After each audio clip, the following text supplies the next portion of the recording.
Damien Bancal, spécialiste en cyberdéfense, fondateur de Zatas.com. Bonjour Damien. Bonjour.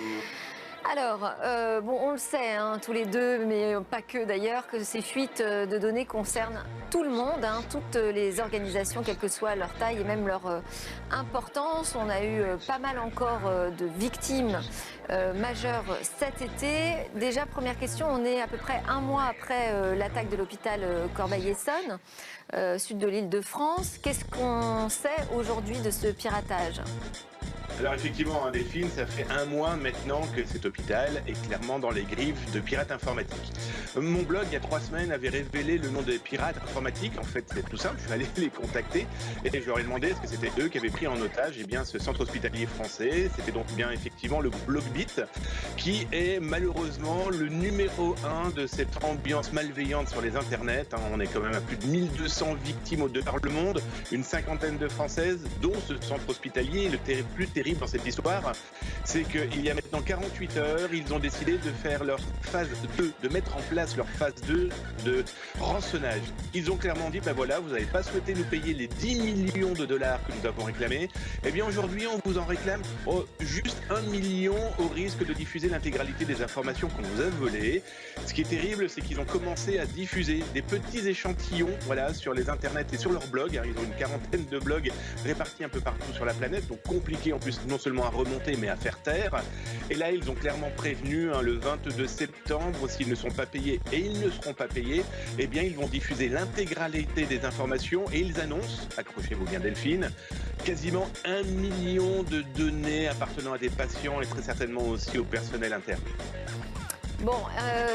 Autre mauvaise nouvelle, en fait, c'est une fuite de données qui concerne Orange Cyberdéfense. Là aussi, c'est vous qui l'avez découverte.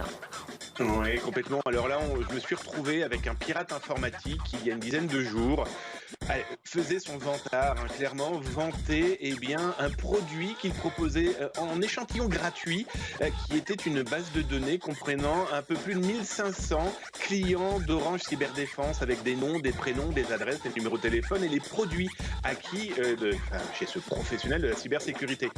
Alors, ce pirate informatique est très étonnant. Pourquoi ? Parce que d'abord, sa méthode j'ai volé ça, qui le souhaite peut le télécharger. Mais à côté, il propose pour 40 000 livres sterling, qui entre parenthèses est une monnaie qui est quand même pas particulièrement usitée par les pirates informatiques, ils préféreront par exemple le dollar, pour 40 000 livres sterling, il a annoncé pouvoir offrir des accès à... on ne sait pas à quoi, très clairement. Il a dit, ça appartient à cette société. Et depuis, ce monsieur, qui se faisait appeler Monsieur Croissant, a totalement disparu de la circulation web. Alors pour moi, soit c'est quelqu'un qui a trouvé une clé USB quelque part dans un commerce ou dans un restaurant ou par terre avec des informations sensibles. Et ça, on a pu connaître ce genre d'éléments sur des salons informatiques, par exemple, où on avait l'intégralité des clients. Donc, est-ce que c'est cette méthode-là ? Était-il un interne, un stagiaire, un ancien employé ? Ou était-il véritablement un pirate informatique comme il l'annonce ? Je vais être très honnête avec vous, vu ses capacités à expliquer ce qu'il avait en main, je pense malheureusement plutôt à l'opportunité qui a fait le larron de cette personne qui s'est dit tiens, j'ai une donnée, je vais tenter de la vendre. Et vous n'avez pas vu quel était le contenu de ces données qu'il souhaite monnayer ? Alors Delphine, vous me connaissez malheureusement trop bien et vous savez que bien sûr j'ai vu certains éléments. Les éléments que j'ai pu voir m'ont clairement fait dire que c'était malheureusement très vrai.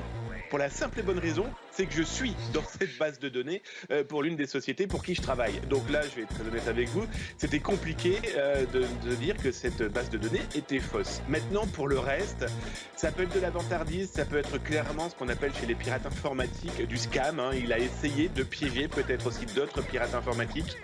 Toujours est-il qu'il a totalement quitté ce forum, on ne le voit plus du tout en parler, on ne le voit plus ailleurs. Voilà. Petit détail, il se fait appeler Monsieur Croissant et en cybersécurité, dans les entreprises, croissanter quelqu'un, il a oublié de fermer son ordinateur et le lendemain, il doit ramener des petits pains au chocolat et des croissants. Y a-t-il un rapport ? J'en sais rien, mais moi, ça m'a drôlement intrigué.